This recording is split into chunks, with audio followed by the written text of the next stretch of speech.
Bonjour frère Ismaël. Bonjour Rachel. Hier, vous nous avez parlé de la démocratie kabyle. Qu'est-ce que vous pouvez nous dire sur la démocratie en France et en Algérie? Oui, alors effectivement, sommes-nous aujourd'hui en France et en Algérie en démocratie? Et est-ce que l'antique, l'ancestrale, l'immémoriale démocratie kabyle peut nous apporter quelque chose aujourd'hui? Alors déjà, la situation, c'est vrai, entre la France et l'Algérie est extrêmement différente. En France, toutes les élections sont démocratiques. Les Français élisent leurs maires, leurs députés et même leur président de la République librement. Le problème, c'est que 80% des lois qui sont mises en place tous les ans en France ne viennent pas du Parlement français ni du président de la République, mais ne sont que des mises en application des lois européennes.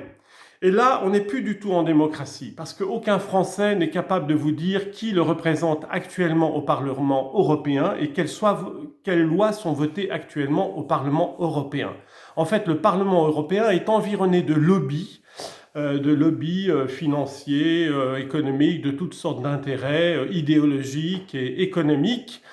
Et les députés sont complètement manipulés et le citoyen est complètement coupé de toute réflexion sur ces lois. Je vous donne un seul exemple, c'est le mouvement des gays, lesbiens et transgenres, les LGBT, je ne sais plus trop comment on les appelle, qui défendent et promeuvent toutes les perversions sexuelles. Ils ont à peine 1000 membres en France, il n'y a que 1000 membres dans cette association.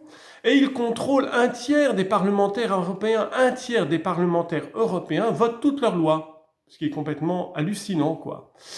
Alors, pour ce qui est de l'Algérie, alors en Algérie, malheureusement, c'est encore effectivement un peu le modèle soviétique ou russe. C'est-à-dire que les élections sont bidons, elles sont autant bidons qu'elles l'étaient sous la colonisation française. De toute façon, c'est le pouvoir exécutif ou ce pouvoir occulte un peu mystérieux qui décide des lois. Le Parlement ne fait que avaliser ce que le gouvernement a décidé. Mais cela, on l'espère quand même pour un bien plus éclairé de la nation. Grâce à Dieu, en Algérie, il n'y a pas d'avortement. Grâce à Dieu, en Algérie, il n'y a pas cette promotion de l'homosexualité à travers la culture, à travers le système éducatif. Grâce à Dieu, nous sommes protégés en Algérie. Malheureusement, le peuple étouffe parce qu'il n'y a pas de liberté personnelle individuelle. Or ça, c'est vraiment absolument essentiel, la liberté personnelle et individuelle.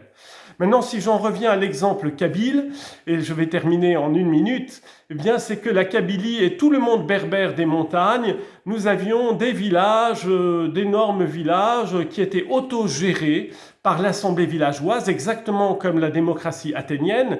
Tous les citoyens avaient le droit de vote et pouvaient exercer toutes les fonctions administratives et politiques.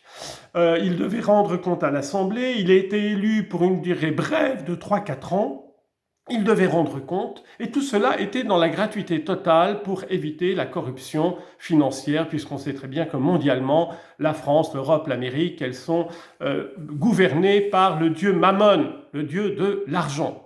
Donc nous avions en Kabylie cet exemple extraordinaire d'une démocratie directe. Les citoyens votaient les lois qui les concernaient et tous les citoyens votaient. C'est pas comme à Athènes où les 3/4 de la population étaient hors élection parce que c'était des étrangers résidents en métèque ou des esclaves. Donc le modèle kabyle, c'est le fonctionnement grosso modo de la Suisse actuelle, un État confédéré où les citoyens sont directement responsables des lois qui sont votées et des magistratures. Merci beaucoup, que Dieu vous bénisse tous.